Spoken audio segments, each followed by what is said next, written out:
చివరికి ఏం చేయాల్సి వచ్చింది? కోర్టులో శిక్ష పడితే నమ్మకం లేకపోయేసరికి పోలీసులు పెట్టల్లా కాల్చి పారేశారు. దుర్మార్గుల్ని కాల్చి పారేస్తే ఎవరికి బాధ లేదు, కానీ అది మార్గం అనుకుంటే రేపు పొద్దున అమాయకుల్ని కాల్చేస్తారు. ప్రభుత్వాలు ప్రజల ఒత్తిడి వల్ల ఏదో ఒకటి చూపెట్టాలి కాబట్టి ఏ పాపం ఎరిగిన వాడిని కాల్చి పారేయచ్చు. మనకి రక్షణ వచ్చేది బదులు అమాయకులకి శిక్షలు రావచ్చు. బట్ అది ఇన్స్టెంట్గా జరిగేటువంటి ఒక పనిష్మెంట్ అనే వాదన కూడా వినిపించింది. లేదు చెప్పేది, ఎందుకు వస్తుంది ఆ ఒత్తిడి? ఎప్పుడైతే చట్టం మీద నమ్మకం లేదో, ఈ వ్యవస్థ మీద నమ్మకం లేదో, నేరస్తు శిక్ష పడుతున్నటువంటి భరోసా లేదో, ఏదో రకంగా అర్జెంటుగా ఉన్న చంపేమంటున్నారు. అలాగే దిశ కేసు కాల్చి పారేశారు. కోర్టులు ఏం చెప్పినా కూడా సమాజం అంతా బాగుందనుకున్నారు.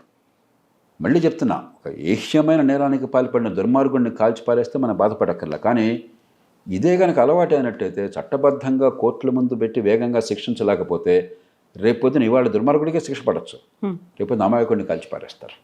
సమాజానికి రక్షణ బదులు ప్రమాదం జరుగుతుంది. కాబట్టి వేగంగా శిక్ష పడాలి.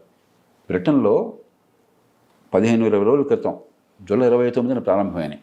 ఆడపిల్లల ముగ్గురిని ఒక దుర్మార్గుడు పొట్టన పెట్టుకుంటే కత్తితో పొడి చేస్తే ముక్కుపచ్చలారని పిల్లలు, పాపం 6 ఏళ్ళు 9 ఏళ్ళు 8 ఏళ్ల పిల్లల్ని. సమాజం అంతా స్పందించింది. అక్కడ రైట్స్ అయినాయి, బాగా కొట్లాట్లు అయినాయి. 15 రోజుల్లో కొన్ని వందల మందిని అరెస్టు చేసి శిక్షలు వేసేశారు. కోర్టుల ముందు పెట్టి 15 రోజుల లోపల. మీరు 1 రోజుల లోపల కనుక నేరస్తుని గుర్తించి నిష్పాక్షిక న్యాయ విచారణ ద్వారా సాక్ష్యాధారాలతో రుజువు చేసి వాడికి ఉరిశిక్ష చేశారనుకోండి, అది కరెక్ట్ అయిన పరిష్కారం. మనం దానికి చాలా దూరంగా ఉన్నాం. మొట్టమొదటి చేయాల్సింది కబుర్లు చెప్పడం కాదు, నేర పరిశోధన స్వతంత్రంగా సమర్థంగా పనిచేసి నేర విచారణ వేగంగా పూర్తయిపోయి 1-2 నెలల్లో కఠినమైన శిక్ష పడుతుంది ఇలాంటి దారుణ నేరాలకు నమ్మకం కాబట్టి మొట్టమొదటి. కానీ అది చాలు. ఈ పెద్ద నేరాలు ఒక్కరోజు జరగట్లా. ఒక మగవాడిగా నాకు అనుభవం లేదు, నేను వింటాను, నాకు సొంతంగా తెలియదు. ఒక మహిళగా మీరు అనుభవించుంటారు, నిజాయితీగా మాట్లాడుతున్నాం. చిన్ననాటి నుంచి బయటకు వెళితే, మీరు పనికి వెళ్ళినా, షాపుకి వెళ్ళినా, కాలేజీకి వెళ్ళినా, మరో చోటుకి వెళ్ళినా, లేకపోతే సూపర్ బజార్కి వెళ్ళినా, సినిమాకి వెళ్ళినా, ఎంతమంది ఆకతాయి వెధవలు, పరుషమైన పదం వాడుతున్నాను, ఈల వేయటము, మహిళను వర్ణించటము, మరి అశ్లీలంగా మాట్లాడటము, మరి బస్సులో వెళుతుంటే అనుమతి లేకుండా చేసే ప్రయత్నం చేయడం ఎంత జరగటం లేదు. మన కుటుంబాల్లో మహిళలు ఇది మామూలుగా, సమాజంలో ఇది మామూలు అనుకుని ఒక డిఫెన్స్ మెకానిజం చేసుకుని ఏదో రకంగా మేనేజ్ చేస్తున్నారు. ఎప్పుడైతే చిన్న చిన్న నేరాలు, ఇవేమీ అంత భయంకర నేరాలుగా కనిపించవు, దీనికి ఎప్పుడైతే ఏ రకంగా సమాజం పట్టించుకోవట్లేదో, దీనికి శిక్ష లేదో, ఈ క్రమక్రమంగా పెరుగుతుంది. బ్రోకెన్ విండో సిండ్రోమ్ అంటారు. అమెరికాలో న్యూయార్క్ నగరంలో అండర్గ్రౌండ్ ట్యూబ్ రైల్లో ఆ విండో బ్రేక్ చేస్తాడు ఆకతాయి, లేకపోతే గోడల మీద చెత్త రాతలు ఉంటాయి. దాన్ని పట్టించుకోకపోతే ఏమిటి, ఒక వాతావరణం వస్తుంది, ఏం చేసినా చెల్లుతుంది. ఇక్కడ ఎవడో పట్టించుకోవడానికి క్రమక్రమంగా నేరాల స్థాయి పెరుగుతుంది. కాబట్టి తోటకూర నాడే మనం పట్టుకుని వేగంగా అప్పటికప్పుడు 3-4 రోజుల్లో ఒక శిక్ష వేసామనుకోండి, పెద్ద శిక్ష అక్కర్లా, ఒక 1000 రూపాయలు జరిమానా వేయండి, ఒక 3 ఏళ్ళు ప్రొఫెషనల్ పెడతాను, ఇంకోసారి అలా చేస్తే నీకు కాలేజీలో సీటు పోతుంది, లేదా ఉద్యోగం వచ్చే అవకాశం పోతుందని మీరు నిర్ధారణ చేశారనుకోండి, సమాజంలో వాతావరణం వస్తుంది, ఇలాంటి ప్రవర్తనని సమాజం క్షమించదు అని చెప్పని. అది చేయట్లా మనం.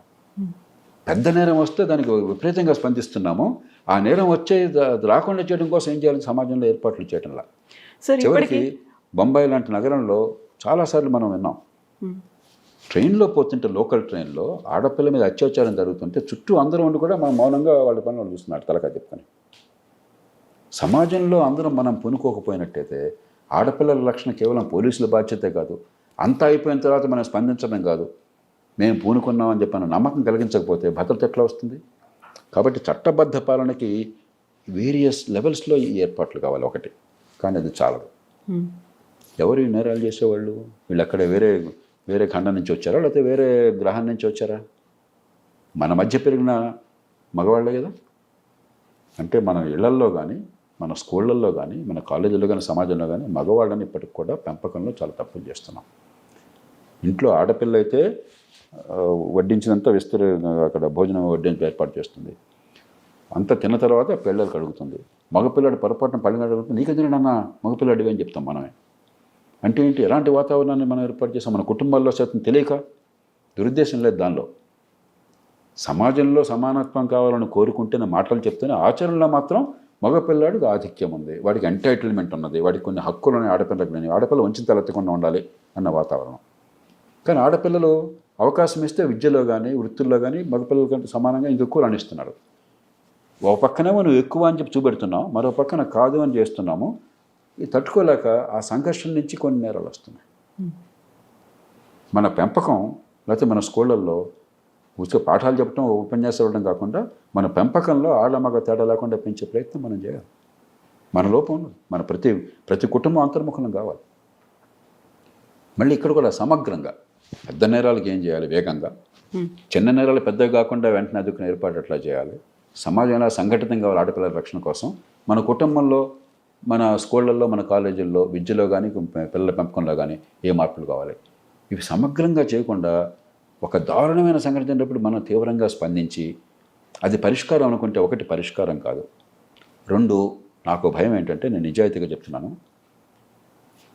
గత 30-40 ఏళ్ళుగా క్రమక్రమంగా ఆడపిల్లలకి కాస్త హక్కులు వస్తున్నాయి. కొంచెం చదువుకునే అవకాశము, బయటకు వస్తున్నారు, ఆర్థిక అవకాశాలు.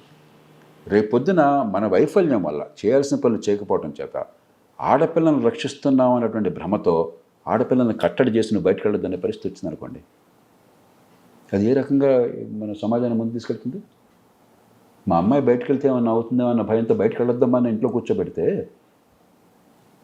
వినడానికి బాగా అనిపించవచ్చు. అది కాదుగా మనకు కావాల్సింది. అంటే చాలా మళ్ళీ ఇది కూడా ఆ 2 రోజులు హడావిడి, ఆర్భాటము, గందరగోళము, ప్రతివాడు ఆవేశం చూపెట్టడమే తప్ప ఏ రకంగా దీర్ఘకాలంలో మారుతున్న సమాజంలో మహిళల స్వేచ్ఛను కాపాడుతూ మహిళలకు భద్రత కల్పించాలన్న విషయంలో మనం కసరత్తు చేయటంలా కేవలం ప్రభుత్వాన్ని నిందించడం. ప్రభుత్వం తప్పున్నది, చట్టబద్ధ పాలన లేదు, చిన్న చిన్న నేరాల శిక్ష లేదు. కానీ సమాజం కూడా బాధ్యత తీసుకోవాలి. సో మాకంటూ ఒక సజ్జనారు కావాలి అనేటువంటి ఆలోచన, ఇట్లాంటివన్నీ ఆ టైంలో మాత్రమే ఎందుకు కలుగుతున్నాయి? ఎందుకంటే ఎప్పుడైతే చట్టబద్ధ పాలన లేదో, ఎంత దారుణం చేసినా శిక్ష పడుతుందనే విశ్వాసం పోయిందో, బడితోన్నవాడిదే బర్రన్న భావం ప్రబలిపోయిందో, ఈవేళ పలుకుబడి ఉన్నవాడు, కోటీశ్వరుడు, అధికారం ఉన్నవాడైతే వాళ్ళ పిల్లలు ఏం చేసినా కూడా, మర్డర్ చేసినా ఏం కాదన్న భావం ప్రబలిపోయింది. 180 వాస్తవం ఇది. నేను ఖచ్చితంగా చెప్తున్నాను. 100 నేను అనగానే, మీకు బాగా ఖరీదైన మనుషులు అయితే, మీకు రాజకీయంగా అధికారం ఉంటే, పలుకుబడి ఉంటే, మిమ్మల్ని దాదాపు ఎవడు ఏం చేయాలన్న పరిస్థితి అన్నమాట వాస్తవం. చట్టం అందరికీ సమానంగా వర్తించట్లా. దాంతో ప్రజల్లో కసి పెరిగిపోయింది. రోజు గొడవ చేయలేరు. ఇలాంటి వచ్చినప్పుడు సమాజం మొత్తం స్పందించేటప్పుడు ఆ కసి తీరాలి. కాబట్టి చంపరే, సజ్జనారే కావాలా, మరొకరు కావాలంటున్నారు. కానీ అది నేను ఇందాక చెప్పాను, అది పరిష్కారం కాజాలదు, అది ప్రమాదానికి దారితీస్తుంది. ఎన్నో దేశాల్లో ఇలాంటివి చేయడం మొదలెట్టిన తర్వాత వేల మంది అమాయకుల్ని చిత్రవసలు చేశారు. అది ఏనాటి పరిష్కారం కాదు. కొన్ని దేశాల్లో తర్వాత తెలిసింది DNA ఎవిడెన్స్ ద్వారా మరో ద్వారా వీళ్ళు కాదు అని చెప్పాను. కాబట్టి నేరస్తుడికి ఖచ్చితంగా శిక్ష పడాలి. నేను దానికి 100% అనుకోను. కొంతమంది ఉరిశిక్ష వద్దంటారు, నేను కాదు, ఉరిశిక్ష కావాలి. ఎందుకంటే సమాజం మొత్తాన్ని అల్లకల్లోలం చేసే నేరాలు అయితే ఉరిశిక్ష కూడా కావాలి తీవ్ర నేరాలు చేసినప్పుడు. కానీ ఖచ్చితంగా సాక్ష్యాలు సేకరించి ఆ సాక్ష్యాలని మన చట్టాల ప్రకారం కోర్టు ముందు పెట్టి వేగంగా శిక్ష పడే ఏర్పాటు చేసి అప్పుడు ఉరిశిక్ష వేయండి. అంతేగాని చట్టం చేతుల్లోకి తీసుకుంటే తాత్కాలికంగా మీ ఆవేశం చల్లపడవచ్చు, కానీ మహిళలకు రక్షణ రాదు, సమాజానికి భవిష్యత్తు ఉండదు. సార్, ఇప్పుడు వాళ్ళకి ఉరి వేయాలి అన్నట్టుగానే ఇలాంటి అత్యాచారాలు చేస్తున్నారు, అఘాయిత్యాలు జరుగుతున్నాయి అనుకున్నప్పుడు ఇమ్మీడియట్గా వినిపిస్తోంది కెమికల్ కాస్ట్రేషన్ చేసేయండి అనేది. Do you agree for that sir? అంటే మన దేశంలో ఆ శిక్ష లేదు. దానికి కనుక మరి నేరన్యాయ కోవిధులంతా కూడా ఒప్పుకుంటే ఆలోచిద్దాం. ఇప్పుడు నేను దానికి కూడా వ్యతిరేకం అంటలే, కానీ శిక్షలో భాగం కావాలి. ఇప్పుడు ఉదాహరణ ఉరిశిక్ష కొన్ని దేశాలు యూరోప్లో లేదు. మన ఉరిశిక్ష కావాలి, మన సమాజం కోరుకుంటుంది. రోజు పెట్టట్లేదు. అరుదైనటువంటి కేసుల్లో రేరెస్ట్ ఆఫ్ ది రేర్ కేసుని సుప్రీంకోర్టు అన్నది మనం చేయాలంటున్నాం. దానికి సమాజం అంగీకరిస్తోంది.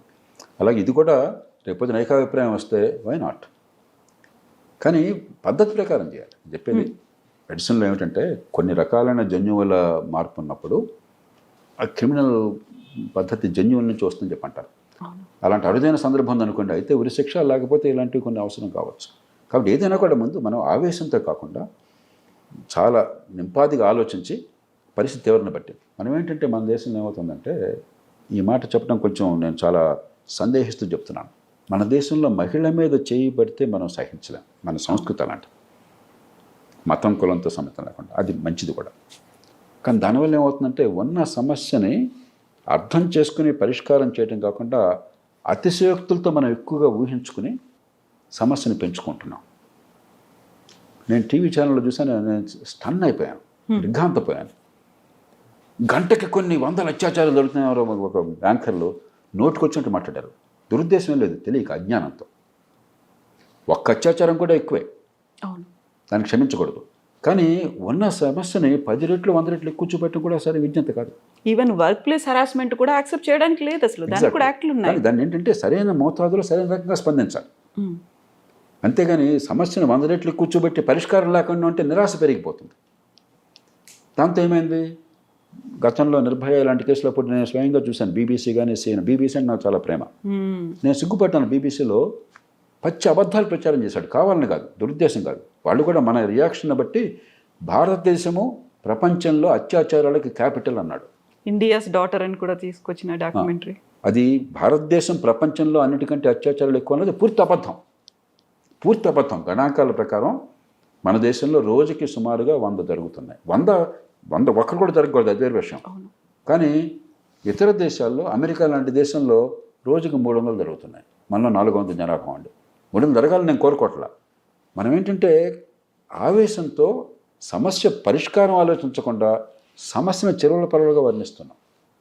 అది పరిష్కారాన్ని దారితీయదు. ఒక భయకంపిత వాతావరణాన్ని దారితీస్తుంది, మహిళల బానిసత్వానికి దారితీస్తుంది. కాబట్టి మనం చాలా హేతుబద్ధంగా ఆలోచించాలి, దీర్ఘకాల దృష్టితో ఆలోచించాలి. చాలా కఠినమైన చర్యలు, చాలా స్పష్టమైన చర్యలు సమగ్రంగా తీసుకోవాలి. మ్యాజిక్లు లేవు మనకి. మన ముందు ఈ సినిమా స్టైల్ నుంచి, మ్యాజిక్ల నుంచి బయటపడేది. సినిమా ఒకటి ఉంది, ఒకే ఒక్కడేది సినిమా అనుకుంటాను. నాకు ఎవరు ఫ్రెండ్స్ చెప్పారు, అన్న మీరు అంటే అలా అంటే బాగుంటుంది. నేను చెప్పాను, ఒక్కరోజు దేవుడు కాదు, ఒక్కరోజు సీఎం కాగానే మారిపోతుంది, ఒక పాట పాడగానే సినిమాలో సీన్ మారిపోతుంది. ఇవన్నీ సినిమాలు అయ్యావి. జీవితం అట్లా ఉంటుంది. ఒక జీవితం బాగుపడాలంటే జీవితం పర్యంతం కష్టపడాలి, ఎన్నో పద్ధతులు ఏర్పాటు చేయాలి. కుటుంబం బాగుపడాలంటే బోల్డంత వెనకాల బోల్డంత కృషి, శ్రమ, పెట్టుబడి, త్యాగం ఉన్నాయి. అలా ఒక దేశం బాగుపడాలంటే బోల్డని పద్ధతులు ఉన్నాయి, కానీ మ్యాజిక్ ఏం లేదు. ఇట్లా అయిపోగానే మంత్రంతో ఏం జరగదు. మనం ఏదో మంత్రంతో చింతకాయలు వస్తాయని చెప్పి ఒక మ్యాజిక్ 24 అవర్స్లో 1 అవర్లో పరిష్కారం అనుకుంటున్నాం. నాయకత్వాలు అలా స్పందిస్తున్నాయి, జనం అలా అడుగుతున్నారు కాబట్టి ఏదో ఆ క్షణంలో హడావిడి 2 రోజుల తర్వాత మర్చిపోవటం.